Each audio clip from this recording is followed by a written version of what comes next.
Estamos no mês de conscientização para a doação de órgãos. É o Setembro Verde. E o assunto está sendo discutido num congresso regional de cirurgiões que acontece no Centro de Convenções aqui de Vitória. Aqui no estúdio com a gente está o Dr. André Ibrahim Davi, responsável pelo programa de transplante de fígado do Hospital Samaritano de São Paulo e coordenador do programa de transplante de fígado da Beneficência Portuguesa de São Paulo.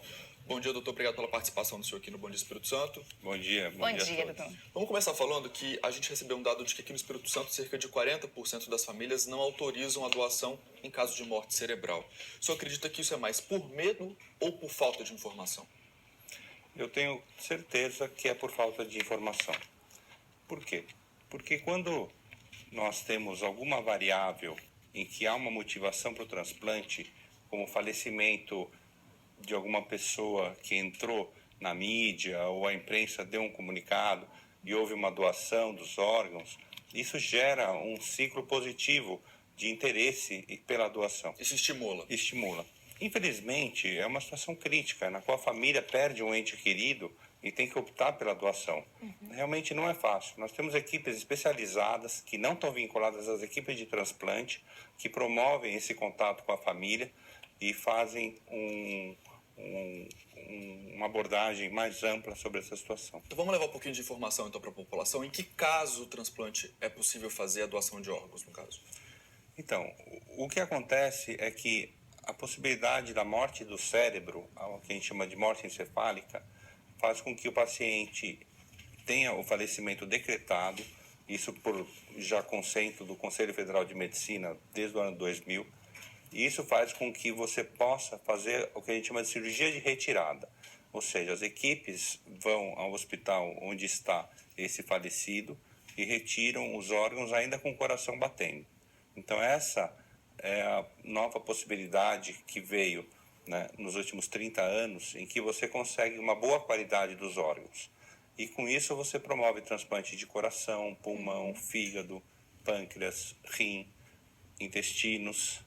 Então hoje no Brasil nós estamos fazendo transplante de intestino, transplante multivisceral, que não eram feitos há poucos anos atrás. Nós acompanhamos aqui no Espírito Santo um caso recente de um médico que recebeu um transplante, que foi o Dr. Roberto Guasti. A gente está vendo algumas imagens dessas reportagens e nós acompanhamos todo o trabalho da equipe que saiu daqui, foi buscar o órgão, trouxe esse órgão para que ele pudesse recebê-lo aqui no Espírito Santo. Eu queria perguntar para o senhor, assim, o senhor já disse que ainda o número de doadores ainda é pequeno, mas o trabalho realizado, esse trabalho de buscar os órgãos, é uma rede nacional isso? É satisfatório, é suficiente?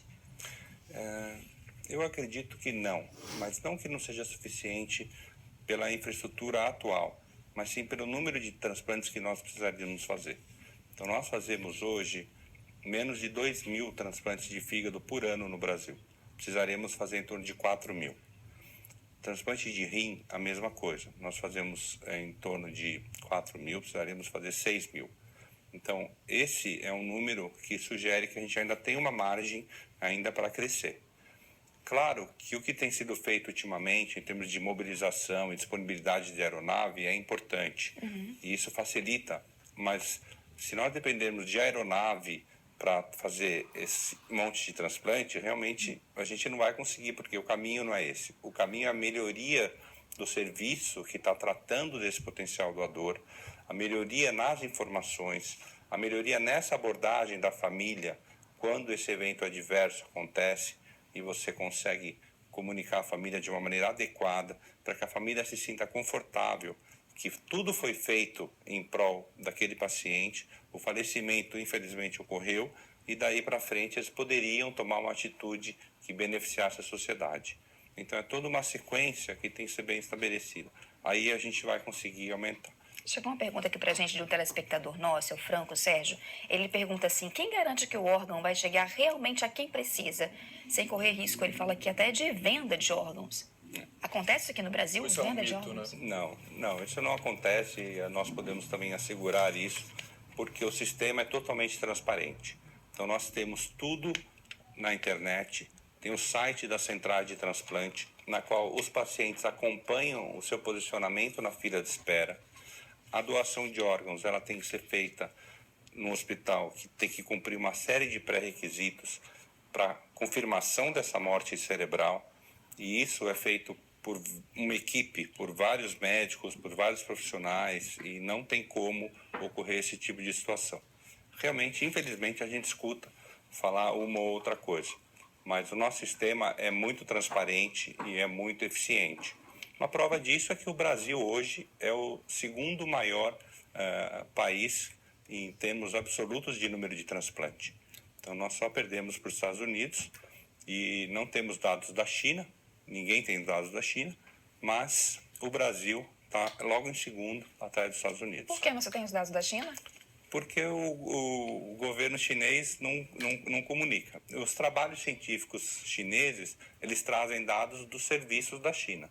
Nós não temos conhecimento de um registro nacional chinês. Agora, doutor, 1.098 capixabas ainda estão na fila de espera pelo transplante. O senhor acredita que o número de transplantes aqui no Espírito Santo ainda é baixo comparado com os outros estados do país? Infelizmente, sim. Essa campanha, não só no Espírito Santo, mas em todo o Brasil, ela tem o objetivo de aumentar realmente esse potencial de doação. É insuficiente porque o Espírito Santo hoje tem uma captação de 12 doadores por milhão de habitantes. A média nacional é 14. E essa média, esse ano de 2016, deveria fechar em torno de 18%, 18 por milhão.